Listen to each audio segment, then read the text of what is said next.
Hello, everyone. My name is Tim B. Green, and this is Crush It Club. Today, we're doing episode 7, How Books Create Time. So I did a video a couple days ago about how Elon Musk had talked about time is the ultimate currency, and that's really what this is about. And I wanted that to precede this because it would make this make a lot more sense. So essentially it's this way. If you have a quality book, and that's an important qualification, quality books are basically the accumulated knowledge of the author from when they started learning about that topic until the end of the book that they just finished.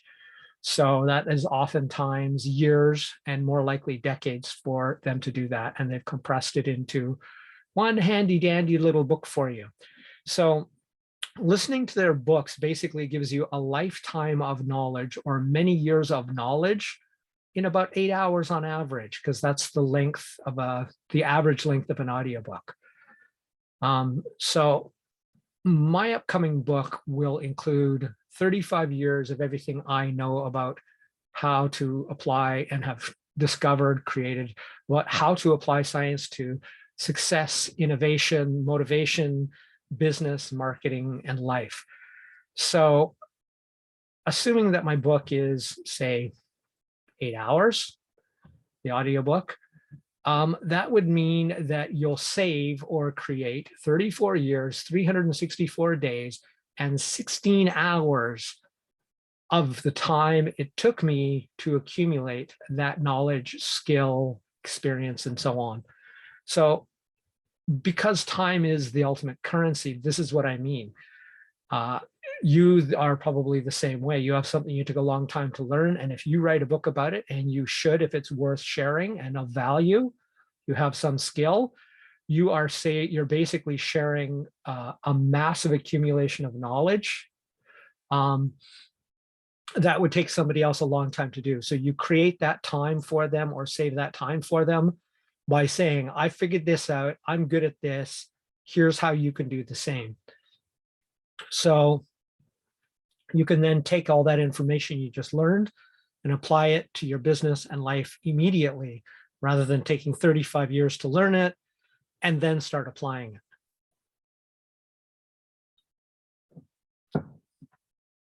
Anyway, so I think that's why you too should spend probably an hour a day reading or listening to books, because like I said, the amount of knowledge you can get, that if you had to go gather it all yourself and put it in one place, again, assuming it's a quality book, a good book, and there's tons out there,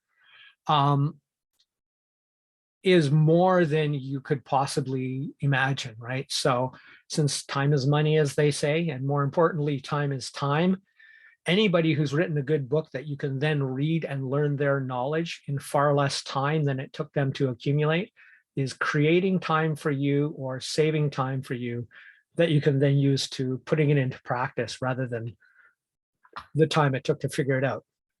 So as I said, that's why you should choose to spend an hour a day listening or reading to books, because it's so worth it.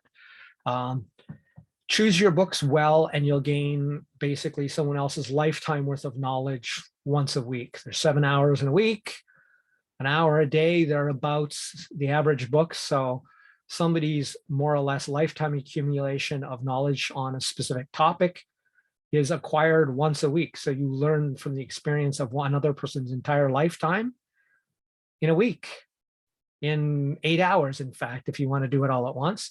So, right. So of course, like I said, it really does have to be about quality, and there's a ton of them out there. So if you want to know which books I'd recommend, you can check out any of my 45 or so book reviews on LinkedIn. I'd recommend every one of the books that I did a review on, save a few, and even some of those I've recommended. But by and large, I won't review books that I don't think are good, because that's kind of a waste of time. It's like, here's a book, you shouldn't read it, or here's a book, it's pretty bad. So, and unfortunately, being honest and open about criticizing the premise of a book or the ideas in a book makes you look negative and bad, when in fact, that's just the truth. If it's a bad book, it could well be a bad book. But because of the psychological impression that leaves, if I read or listen to 52 books a year and 10 of them are really bad and I put those reviews up, then people will say, well, Tim's always complaining about the books. So unfortunately, that because of that sort of psychological effect, it's not that you shouldn't criticize or give honest judgment on things like that. You should.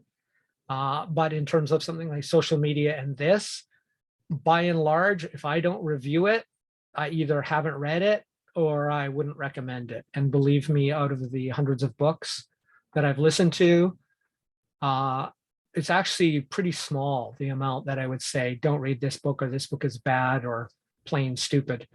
It does happen, but you don't hear about those books in most cases, except the very few that I've strongly and very obviously criticized. So if you open any one of those book reviews, the title will probably tell you immediately what I thought of the book if I hated it. And that's not very often, or if not, it will be painfully obvious within the review. The rest of them, listen away, they're good books. So that's all I have for today. I just wanted to let you know, books are the thing. Books are the shit. As much as Gary Vee, I love you, you're totally wrong. Everybody should listen to and or read books all the time. If you want the proof, when he did the interview with Seth Godin, it proved my point.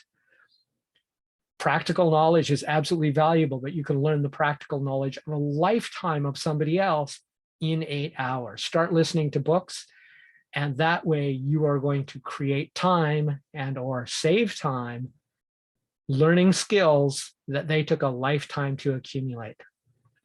That's it for today's episode of Crushing It Club. Bye for now.